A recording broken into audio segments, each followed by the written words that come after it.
All right, back this Monday version of Halftime. Having a good time today. Phil Elson on the road with the Ladybacks. And our first guest, Mike Irwin, coming up today.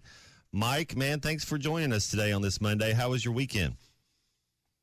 Well, it was okay. Busy trying to keep up with all this portal stuff. I mean, even if you're not at work, you're looking at it on your phone. Mm-hmm. And it's like somebody ringing up totals at a cash register. In the old days, cha-ching, cha-ching. It just changes so fast you can't keep up with it. I did a story on the pig trail last night. That's our half-hour show where we were evaluating Arkansas for the bowl game.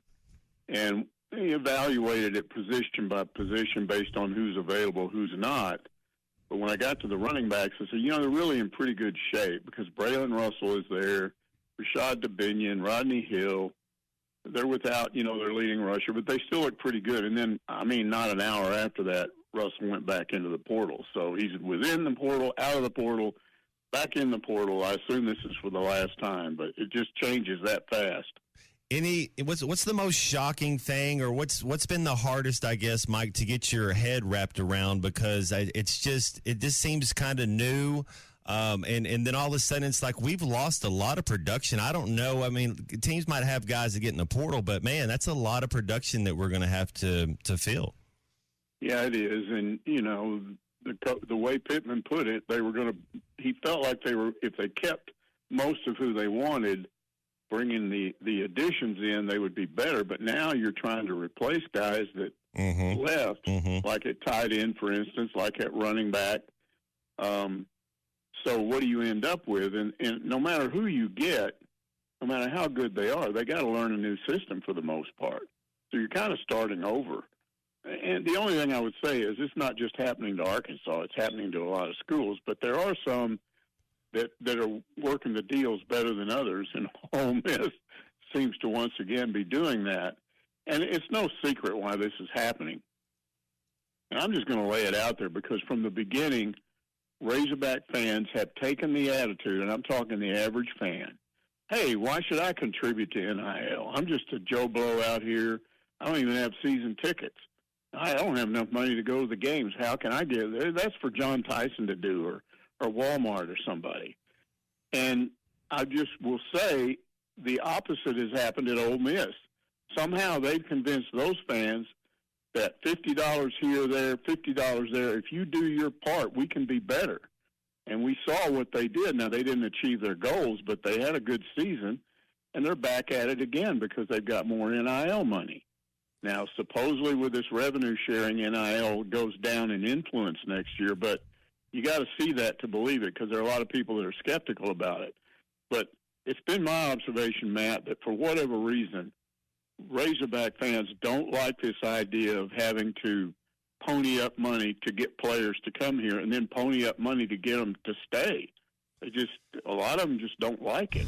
Well, and there's no transparency. You really don't know exactly where your money's going. It feels like they're making up rules as they go. And Phil and I had this discussion last week. I wanted to get your thoughts on this. I think it's just we have to admit this as Razorback fans and me as an alum, and I love football. Arkansas is not a football school anymore. They're a basketball, baseball school, track school, whatever. But I don't think that's what they want to be. I think they're fine with being mediocre, in football. But hey, let's try to be better in basketball and baseball. And I just think that's what if you're reading it the way I'm reading it, that's what it looks like to me. Well, I mean, you got to get the right person to change that. I don't know. You got to get your in-state kids, man. We every time you lose your top 2 or 3 in-state kids, man, that trickles down to 8th grade and 7th grade. Then they think it's acceptable. They start talking, well, we want to go to this school instead of being it's supposed to be Razorback. Yeah, the Razorback teams that I've covered over the years that have been really good, they did have good in-state representation, and it changes from year to year. But most times, if you bring in 6 to 8 guys, the top 6 or 8, and look, historically, Arkansas has always lost like 1 guy. Some years 2 guys. But most of the time, they get who they want in-state. So if it's 6 or 8, then what you have to do is bring in kids from Louisiana, Texas, and each coach has his different area. When Bielema was here, for whatever reason, he had ties in Florida. So they brought in an Alex Collins. And, with Pittman, it's been initially anyway, he had all these connections to Georgia, so they brought in some guys from Georgia. But you have to mix that up. But the main thing you have to do is you have to get players like Andrew Armstrong who come here from the outside, but then they succeed while they're here, And so what you have now is you might have a guy that comes here for 2 years, and then the hard part, Matt, is when you leave here and you become an Ole Miss rebel, because now you've gone to the enemy. Now these fans are going, what are you doing to me?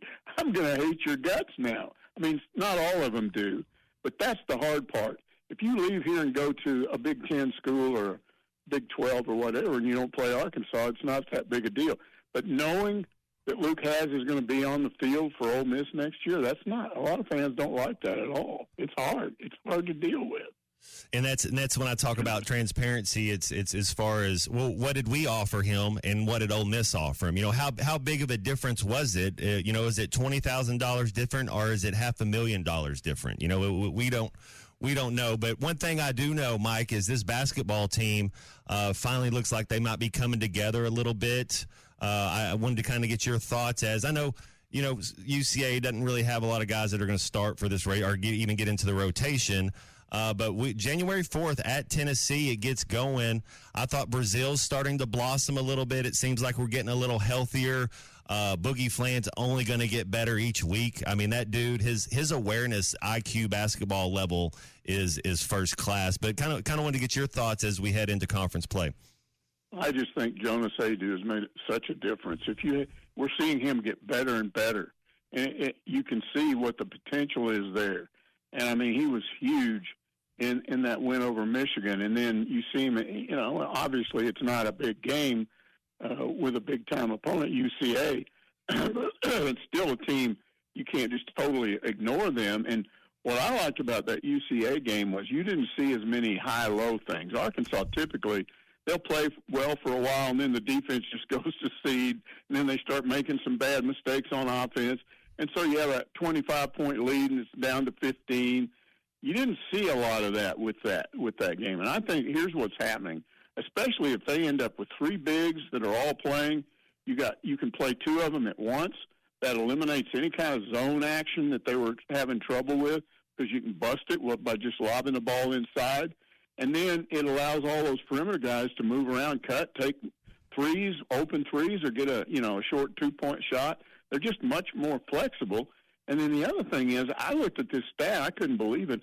Arkansas is right up there near the top in the SEC in three-point shooting now. Mm-hmm. And a month ago, you would have been, what? That's not going to happen. But here's the problem, Matt. I also watch almost every one of these SEC teams when I have a chance, because I got ESPN3, and I'm just flipping games all the time. Oh man! I don't know where to start. Tennessee's outstanding. Kentucky's really good. Obviously, Auburn's really good. A&M, I thought maybe they wouldn't be as good. I was impressed with them the other night. Florida's good. You just can't hardly name somebody. Joe Lunardi said basically he's never seen a conference dominate basketball like this one has right now. Now, it may not stay that way, but he pointed out that the entire league is winning about 80% of their games right now. That's everybody. That's not one or two teams. That's all of them combined. 80% of their games they're winning. And, he thinks 12 SEC teams might get in the NCAA tournament because of all these quad one wins you're going to have. But what I see is, who's going to win on the road? Mm-hmm.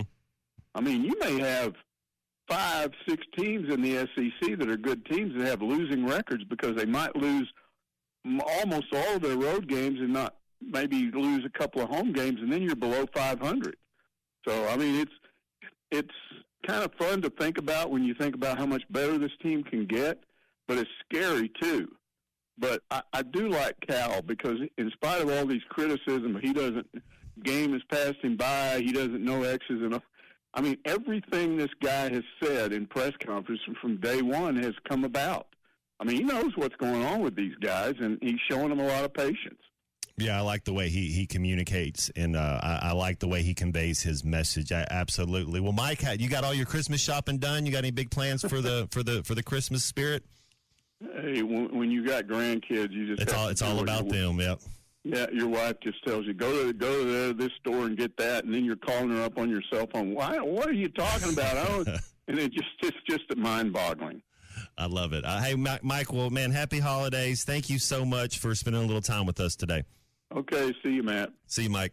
That's Mike Irwin, Pig Trail Nation. BetOnline is the world's most trusted betting platform and your number one source for online betting. From the earliest odds to in-game live betting, BetOnline provides you with all the action and the ability to watch the games as they happen. With the largest selection of odds on everything from football, NBA, and college basketball, NHL to UFC and MMA. Head to BetOnline today to get in on the action with America's most trusted site for online wagering. BetOnline, the game starts here.